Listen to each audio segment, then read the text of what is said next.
बूढ़ी माँ की कहानी। एक समय की बात है। एक छोटे से गांव में एक बूढ़ी माँ रहती थी। वह बहुत ही गरीब थी और उसके पास कुछ भी नहीं था, लेकिन वह बहुत ही संतुष्ट और खुश थी। एक दिन उसका बेटा जो शहर में रहता था, गांव आया। वह बहुत ही अमीर हो गया था और उसने अपनी माँ के लिए बहुत सारे उपहार लाए थे। बूढ़ी माँ ने अपने बेटे को देखकर बहुत खुशी महसूस की, लेकिन जब उसने देखा कि उसका बेटा बहुत ही अमीर हो गया है, तो वह थोड़ी चिंतित हो गई। उसने अपने बेटे से कहा, बेटा, तुम बहुत ही अमीर हो गए हो, लेकिन क्या तुम खुश हो?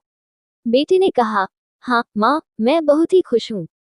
मैंने बहुत पैसा कमाया है और मैं अपने परिवार को बहुत अच्छा जीवन दे सकता हूँ। बूढ़ी माँ ने कहा, बेटा, पैसा खुशी नहीं है। खुशी तो अपने परिवार और दोस्तों के साथ समय बिताने में है।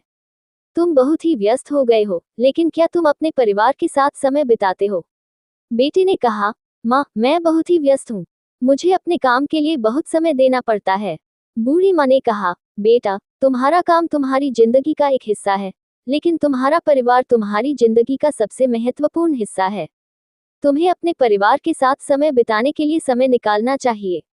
बेटे ने अपनी माँ की बात मानी और उसने अपने परिवार के साथ समय बिताने के लिए समय निकालना शुरू किया। उसने देखा कि उसकी माँ सही थी और खुशी तो अपने परिवार और दोस्तों के साथ समय बिताने में है।